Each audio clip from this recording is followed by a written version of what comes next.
नमस्कार दोस्तों। कहानी कैसे लिखें सीरीज में आज बात करूंगी प्लॉट और सब प्लॉट की।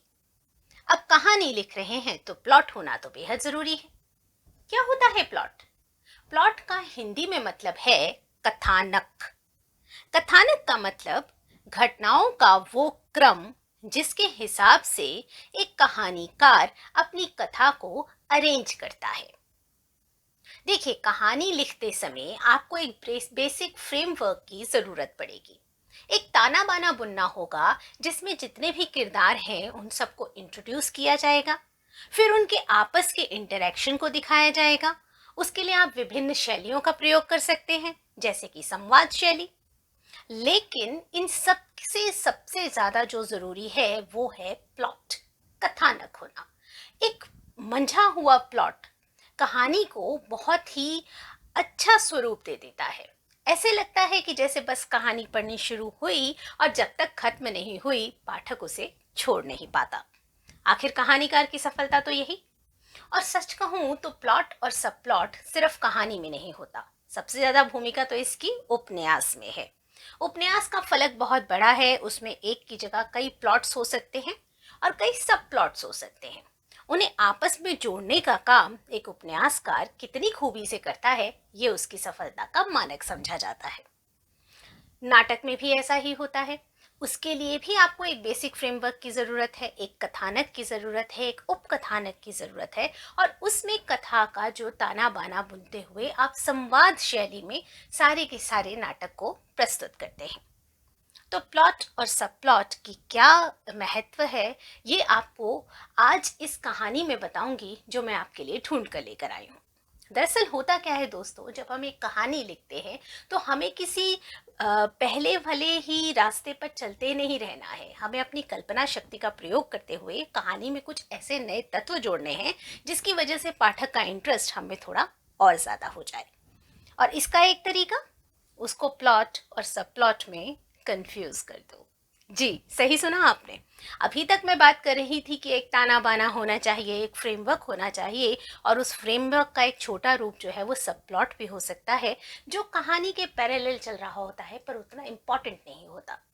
लेकिन अगर आप सब प्लॉट को धीरे धीरे इतना ऊपर उठा सकें कि वो प्लॉट की जगह ले ले और प्लॉट सब प्लॉट की जगह आ जाए और अंत तक रीडर को समझ में ही ना आए कि वो प्लॉट क्या है और सब प्लॉट क्या है, और दोनों ही चीज़ों को एक जितने इंटरेस्ट के साथ वो पढ़ता चला जाए, तो यकीन से कहती हूँ कि आपकी कहानी बेहद उम्दा बन पड़ेगी।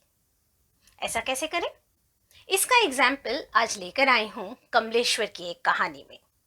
कहानी का शीर्षक है चप्पल। आज इस कहानी को सुनने के बाद जरूर विचार कीजिएगा कि आखिर इस कहानी का शीर्षक चप्पल रखने के पीछे कमलेश्वर का क्या गोल था। क्योंकि अगर आप इस कहानी की विशेषता समझ जाते हैं, जो मैंने कहा प्लॉट और सब प्लॉट का कंफ्यूजन जो रीडर के दिमाग में सिर्फ और सिर्फ क्रिएट किया गया है, लेकिन कहानीकार को बहुत अच्छे से पता है कि वो क्या गेम खेल रहा है, वो इसके शीर्षक में ही समझ आ जाती है। कहानी सुनिएगा और उसके बाद मुझे कमेंट में ज़रूर बताइएगा कि आपको इसमें प्लॉट कौन सा लगा, सब प्लॉट कौन सा लगा, और इसके शीर्षक की क्या महत्वता आपको समझ में आई। तो आइए पढ़ते हैं कहानी कमलेश्वर की चप्पल। कहानी बहुत छोटी सी है। मुझे ऑल इंडिया मेडिकल इंस्टीट्यूट की 7वीं मंजिल पर जाना था। आईसीयू में गाड़ी पार्क करके चला तो मन बहुत ही दार्शनिक हो उठा था। कितना दुख और कष्ट है इस दुनिया में। लगातार एक लड़ाई मृत्यु से चल रही है और उसके दुख और कष्ट को सहते हुए लोग सब एक से हैं। दर्द और यातना तो दर्द और यातना ही है। इसमें इंसान और इंसान के बीच भेद नहीं किया जा सकता। दुनिया में हर माँ के दूध का रंग एक है, खून और आंसुओं का रंग भी एक है। दूध, खून और आंसुओं का रंग नहीं बदला जा सकता। शायद उसी तरह दुख, कष्ट और यातना के रंगों का भी बंटवारा नहीं किया जा सकता। इस विराट मानवीय दर्शन से मुझे राहत मिली थी। मेरे भीतर से सदियां बोलने लगी थीं।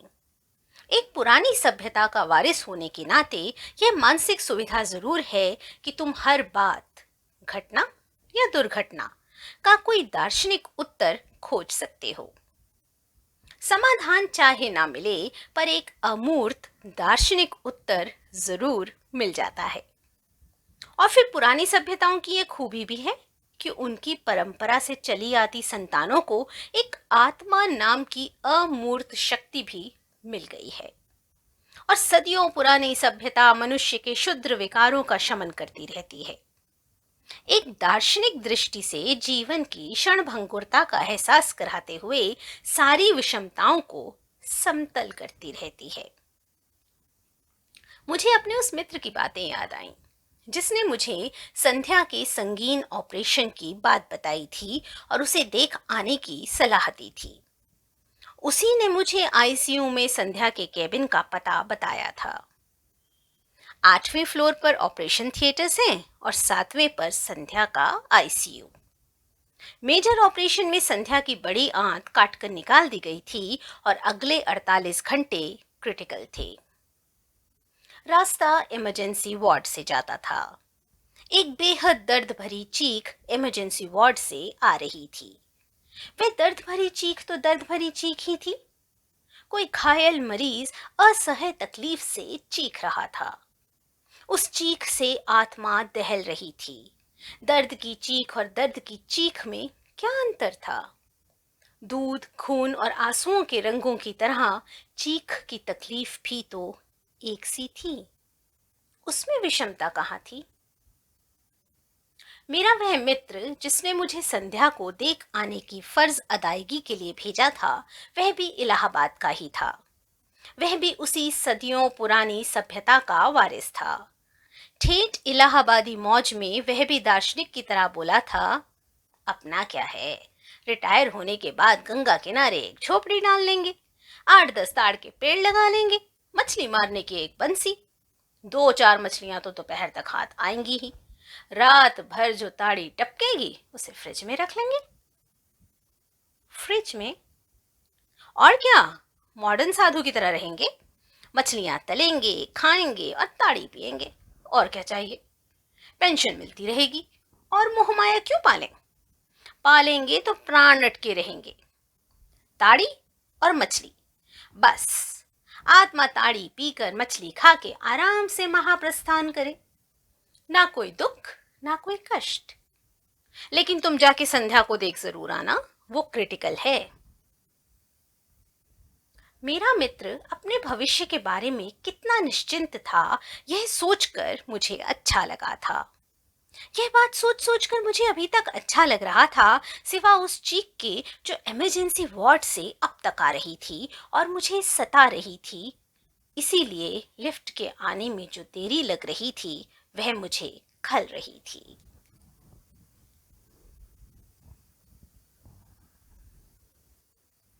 आखिर लिफ्ट आई। 7 मैंने कहा और संध्या के बारे में सोचने लगा। 2-3 वार्ड बॉय तीसरी और चौथी मंजिल पर उतर गए। 5वीं मंजिल पर लिफ्ट रुकी तो कुछ लोग ऊपर जाने के लिए इंतजार कर रहे थे। इन्हीं लोगों में था वह 5 साल का बच्चा, अस्पताल की धारीदार बहुत बड़ी सी कमीज पहने हुए। शायद उसका बाप, वह जरूर ही उसका बाप होगा, उसे गोद में उठाए हुए था। उस बच्चे के पैरों में छोटी छोटी नीली हवाई चप्पलें थीं, जो गोद में होने के कारण उसके छोटे छोटे पैरों में उलझी हुई थीं। अपने पैरों से गिरती हुई चप्पलों को धीरे से उलझाते हुए बच्चा बोला, बाबा, चप्पल। उसके बाप ने चप्पलें उसके पैरों में ठीक कर दी। वार्ड बॉय व्हीलचेयर बढ़ाते हुए बोला, आजा, इसमें बैठेगा। बच्चा हल्के से हंसा। वार्ड बॉय ने उसे कुर्सी में बिठा दिया। उसे बैठने में कुछ तकलीफ हुई, पर वह कुर्सी के हत्थे पर अपने नन्हे नन्हे हाथ पटकता हुआ भी हंसता रहा। दर्द का एहसास तो उसे भी था, पर दर्द के कारण का एहसास उसे बिल्कुल नहीं था। वह कुर्सी में ऐसे बैठा था जैसे सिंहासन पर बैठा हो। कुर्सी बड़ी थी और वह छोटा। वार्ड बॉय ने कुर्सी को पुश किया। वह लिफ्ट में आ गया। उसके साथ ही उसका बाप भी। उसका बाप उसके सिर पर प्यार से हाथ फेरता रहा। लिफ्ट 7 पर रुकी, पर मैं नहीं निकला। 2 एक लोग निकल गए। लिफ्ट 8 पर रुकी। यही ऑपरेशन थिएटर थे। दरवाजा खुला तो एक नर्स जिसके हाथ में सब पर्चे थे उसे देखते हुए बोली, आ गया तू? उस बच्चे ने धीरे से मुस्कुराते हुए नर्स से जैसे कहा, हाँ। उसकी आंखें नर्स से शर्मा रही थीं और उनमें बचपन की बड़ी मासूम दूधिया चमक थी। व्हीलचेयर एक झटके के साथ लिफ्ट से बाहर गई। नर्स ने उसका कंधा हल्के से थपका। बाबा चप्पल, वे तभी बोला, मेरी चप्पल। उसकी एक चप्पल लिफ्ट के पास गिर गई थी। उसके बाप ने वह चप्पल भी उसे पहना दी। उसने दोनों पैरों की उंगलियों को सिकोड़ा और अपनी चप्पलें पैरों में कस ली। लिफ्ट बंद हुई और नीचे उतर गई। वार्ड बॉय बच्चे की कुर्सी को पुश करता हुआ ऑपरेशन थिएटर वाले बरामदे में मुड़ गया। नर्स उसके साथ ही चली गई। उसका बाप धीरे धीरे उन्हीं के पीछे चला गया। तब मुझे याद आया कि मुझे तो 7वीं मंजिल पर जाना था। संध्या वही थी। मैं सीढ़ियों से एक मंजिल उतर आया। संध्या के डॉक्टर पति ने मुझे पहचाना और आगे बढ़कर मुझसे हाथ मिलाया। हाथ की पकड़ में मायूसी और लाचारी थी। कुछ पल खामोशी रही। फिर मैंने कहा, मैं कल ही वापस आया, तभी पता चला। यह एकाएक कैसे हो गया? नहीं, एकाएक नहीं। ब्लीडिंग तो पहले भी हुई थी, पर तब कंट्रोल कर ली गई थी। 15 दिनों बाद फिर होने लगी एक्सेसिव ब्लीडिंग। 4 घंटे ऑपरेशन में लगे। And we doctors are worst patients. वो संध्या के बारे में भी कह रहे थे। संध्या भी डॉक्टर थी। यस, आप तो सब समझ रहे होंगे। संध्या को भी एक एक बात का अंदाज हो रहा होगा, मैंने कहा। लेकिन वो बहुत करेजियसली बिहेव कर रही है, संध्या के डॉक्टर पति ने कहा। बोल तो सकती नहीं, पल्स भी गर्दन के पास मिली, आर्टिफिशियल रेस्पिरेशन पर है। एक तरह से देखिए तो उसका सारा शरीर आराम कर रहा है और सब कुछ आर्टिफिशियल मदद से ही चल रहा है। संध्या के डॉक्टर पति ज्यादातर बातें मुझे मेडिकल टर्म्स में ही बताते रहे और मैं उन्हें समझने की कोशिश करता रहा। बीच बीच में इधर उधर की बातें भी करता रहा। संध्या का भाई भी आज सुबह पहुंच गया। किसी तरह उसे जापान होते हुए टिकट मिल गया, उन्होंने बताया। यह बहुत अच्छा हुआ, मैंने कहा। आप देखना चाहेंगे? हाँ, अगर पॉसिबल हो तो। आइए, देख तो सकते हैं। भीतर जाने की इजाजत नहीं है। वैसे तो सब डॉक्टर फ्रेंड्स ही हैं, पर नहीं नहीं, वो ठीक भी है। वो बोल भी नहीं सकती। वैसे आज कॉन्शियस है, कुछ कहना होता है तो लिख के बता देती है, उन्होंने कहा और एक कैबिन के सामने पहुंचकर इशारा किया। मैंने शीशे की दीवार से संध्या को देखा। वह पहचान में ही नहीं आई। 2 डॉक्टर और नर्स उसे अटेंड भी कर रहे थे और फिर इतनी नलियां और मशीनें थीं कि उनके बीच संध्या को पहचानना मुश्किल भी था। संध्या होश में थी, डॉक्टर को देख रही थी। डॉक्टर उसका एक हाथ सहलाते हुए उसे कुछ बता रहा था। मैंने संध्या को इस हाल में देखा तो मन उदास हो गया। वह कितनी लाचार थी। बीमारी के सामने और समय के सामने आदमी लाचार होता है, कुछ कर नहीं पाता।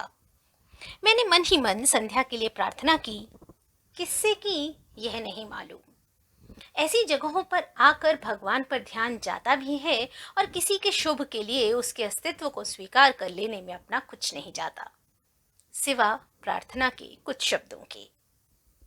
हम आईसीयू से हटकर फिर बरामदे में आ गए। वहां बैठने के लिए कोई जगह नहीं थी। बरामदे बैठने के लिए बनाए भी नहीं गए थे। संध्या या डॉक्टर की बहन नीचे चादर बिछाए बैठी थी। डॉक्टर के कुछ दोस्त एक गुच्छे में खड़े थे।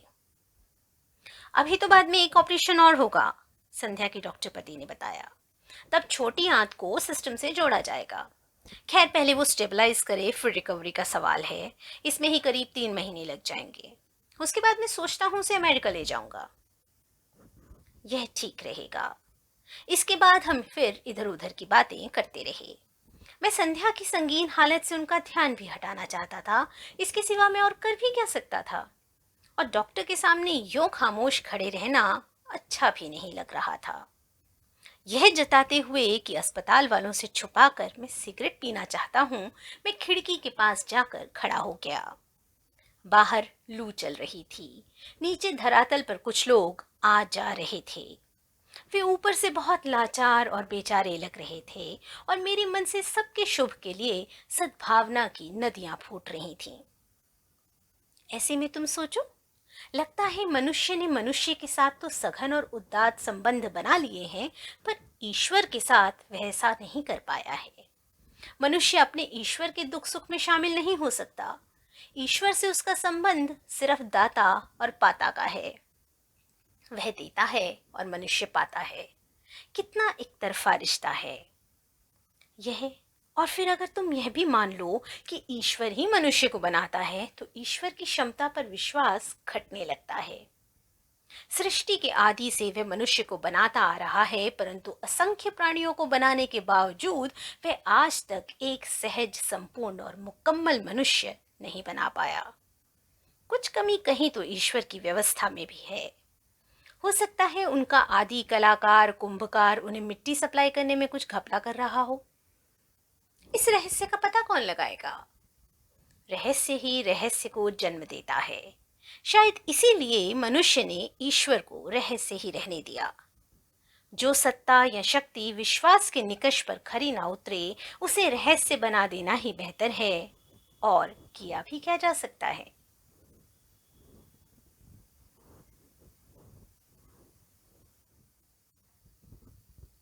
लू के एक थपेड़े ने मेरा मुंह झुलसा दिया। डॉक्टर अपने चिंताग्रस्त शुभचिंतकों के गुच्छे में खड़े थे और सबके चेहरे कुछ ज्यादा सतर्क थे। ब्लड प्रेशर गिर रहा है। आईसीयू में डॉक्टरों और नर्सों की आम दरफ्त से लग रहा था कि कोई कठिन परिस्थिति सामने है। कुछ देर बाद पता चला कि नीडल कुछ ढीली हो गई थी, उसे ठीक कर दिया गया है और ब्लड प्रेशर ठीक से रिकॉर्ड हो रहा है। सबने राहत की सांस ली। मौत से लड़ना कोई मामूली काम नहीं है। ईश्वर ने तो मौत पैदा की ही है, पर मौत तो मनुष्य भी पैदा करता है। एक तरफ जीवन के लिए लड़ता है और दूसरी तरफ मौत भी बांटता है।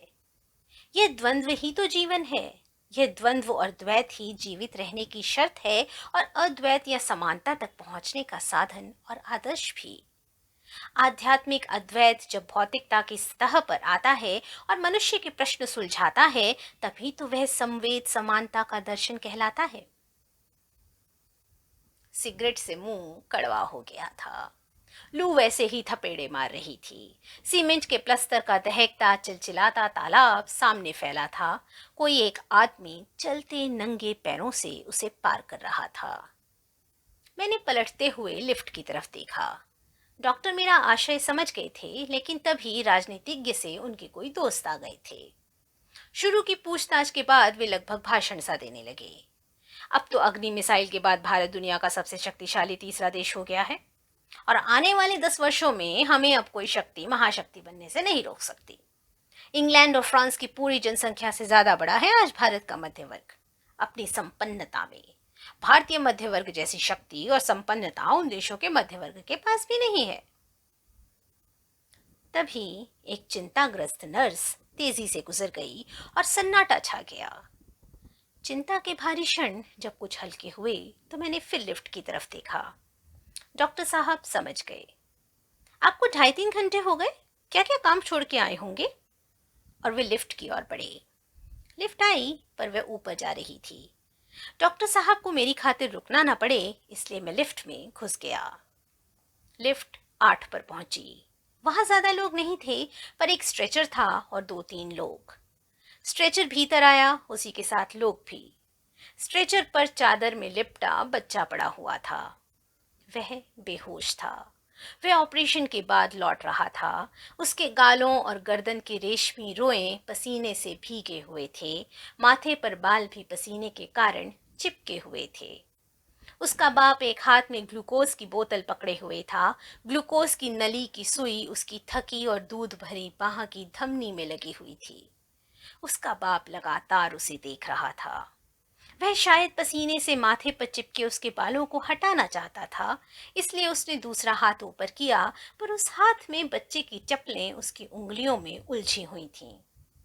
वह छोटी छोटी नीली हवाई चप्पलें। मैंने बच्चे को देखा, फिर उसके निरीह बाप को। मेरे मुंह से अनायास निकल ही गया, इसका इसकी टांग काटी गई है। वार्ड बॉय ने बाप की मुश्किल हल कर दी। ओह, कुछ हो गया था? मैंने उस जैसे उसके बाप से ही पूछा। वह मुझे देखकर चुप रह गया। उसके होंठ कुछ बुदबुदा कर थम गए, लेकिन वह भी चुप नहीं रह सका। एक पल बाद ही बोला, जांग की हड्डी टूट गई थी। चोट लगी थी? नहीं, सड़क पार कर रहा था, एक गाड़ी ने मार दिया। वह बोला और मेरी तरफ ऐसे देखा जैसे टक्कर मारने वाली गाड़ी मेरी ही थी। फिर वह वीतराग होकर अपने बेटे को देखने लगा। 5वीं मंजिल पर लिफ्ट रुकी। बच्चों का वार्ड इसी मंजिल पर था। लिफ्ट में आने वाले कई लोग थे। वे सब स्ट्रेचर निकाले जाने के इंतजार में बेसब्री से रुके हुए थे। वार्ड बॉय ने झटका देकर स्ट्रेचर निकाला तो बच्चा बोरे की तरह हिल उठा। अनायास ही मेरे मुंह से निकल गया, धीरे से, ये तो बेहोश है, इसे क्या पता। स्ट्रेचर को बाहर पुश करते हुए वार्ड बॉय ने कहा। उस बच्चे का बाप खुले दरवाजे से टकराता हुआ बाहर निकला तो एक नर्स ने उसके हाथ की ग्लूकोज की बोतल पकड़ ली। लिफ्ट के बाहर पहुंचते ही उसके बाप ने उसकी दोनों नीली हवाई चप्पलें वहीं कोने में फेंक दी। फिर कुछ सोचकर कि शायद उसका बेटा होश में आते ही चप्पलें मांगेगा, उसने पहले एक चप्पल उठाई, फिर दूसरी भी उठा ली और स्ट्रेचर के पीछे पीछे वार्ड की तरफ जाने लगा। मुझे नहीं मालूम कि उसका बेटा जब होश में आएगा तो क्या मांगेगा। चप्पल मांगेगा या चप्पलों को देखकर अपना पैर मांगेगा। बेसब्री से इंतजार करते लोग लिफ्ट में आ गए थे। लिफ्टमैन ने बटन दबाया, दरवाजा बंद हुआ और वह लोहे का बंद कमरा नीचे उतरने लगा।